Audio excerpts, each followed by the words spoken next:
Welcome to Perpessence. I'm Brian Dussault, and I have something for you that I want to talk about really quick.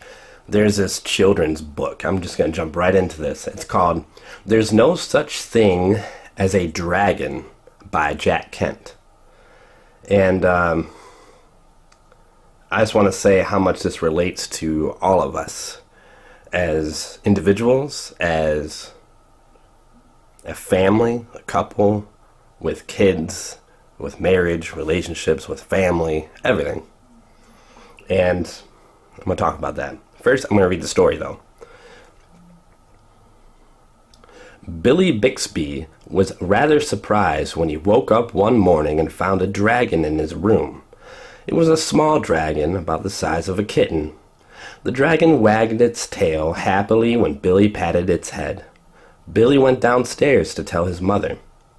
"There's no such thing as a dragon," said Billy's mother, and she said it like she meant it. Billy went back to his room and began to dress. The dragon came close to Billy and wagged its tail, but Billy didn't pat it. If there's no such thing as something, it's silly to pat it on the head. Billy washed his face and hands and went down to breakfast. The dragon went along. It was bigger now, almost the size of a dog. Billy sat down at the table. The dragon sat down on the table. This sort of thing was not usually permitted, but there wasn't much Billy's mother could do about it. She had already said there was no such thing as a dragon, and if there's no such thing, you can't tell it to get down off the table. Mother made some pancakes for Billy, but the dragon ate them all. Mother made some more, but the dragon ate those too. Mother kept making pancakes until she ran out of batter. Billy got only one of them, but he said that's all he really wanted anyway. Billy went upstairs to brush his teeth. Mother started clearing the table. The dragon, who was quite as big as Mother by this time, made himself comfortable on the hall rug and went to sleep. By the time Billy came back downstairs, the dragon had grown so much he filled the hall. Billy had to go around by way of the living room to get where his mother was. "I didn't know dragons grew so fast," said Billy. "There's no such thing as a dragon," said Mother firmly. Cleaning the downstairs took Mother all morning, what with the dragon in the way and having to climb in and out of windows to get from room to room. By noon, the dragon filled the house. Its head hung out of the door, its tail hung out of the back door, and there wasn't much room in the house that didn't have some part of the dragon in it. When the dragon awoke from his nap, he was hungry. A bakery truck went by. The smell of fresh bread was more than the dragon could resist. The dragon ran down the street after the bakery truck. The house went along, of course, like the shell of a snail. The mailman was just coming up the path with some mail for the Bixbys when their house rushed past him and headed down the street. He chased the Bixby's house for a few blocks, but he couldn't catch it. When Mr. Bixby came home for lunch, the first thing he noticed was the house was gone. Luckily, one of the neighbors was able to tell him which way it went. Mr. Bixby got in his car and went looking for the house. He studied all the houses as he drove along. Finally, he saw one that looked familiar. Billy and Mrs. Bixby were waving from an upstairs window.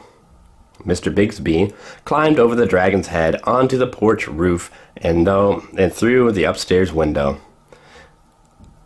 "How did this happen?" Mr. Bixby asked. "It was the dragon," said Billy. "There's no such thing," Mother started to say. "There is a dragon," Billy insisted. "A very big dragon," and Billy patted the dragon on the head. The dragon wagged its tail happily. Then, even faster than it had grown, the dragon started getting smaller. Soon, it was kitten size. "I don't mind dragons this size," said Mother. "Why did it have to grow so big?" "I'm not sure," said Billy, "but I think it just wanted to be noticed." So, yeah, that's the book. And it's called There's No Such Thing as a Dragon. So let's talk about this. The dragon is a metaphor. It's a metaphor for the things in your life that you've been avoiding, that you need to work on. Hi, Edie. So you have things that you want to work on. Here, come sit down. Hi. So you have things that in your life you avoid. So maybe like bills, or maybe it's something that someone said that bothers you, or something that they do. And you just, think you're a good person by not bringing it up. But then you hold it in and start resenting them for it. It starts getting on your nerves. Just little things that normally wouldn't get on your nerves, especially in the beginning, right? Yeah. So, for example, if my kids, let's say this one right here does something that I don't like right now, talking over me. Edie, Daddy's talking right now. If you want to stay here, you're going to have to behave, okay? Thank you. So, just like that, we need to speak up and start from the beginning. And what do you want in life? What do you really want? And what goes against that? What goes against your moral codes? What goes against your dignity? What goes against just what annoys you? Lay it all out on a table. Lay everything all out. And one by one, you can't just talk about everything. You gotta talk about one situation at a time.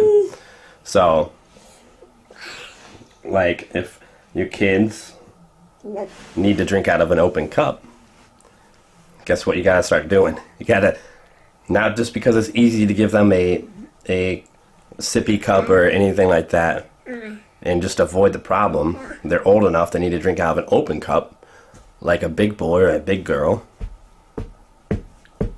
And use two hands. Stop using one hand. Use two hands. You keep it at the kitchen table.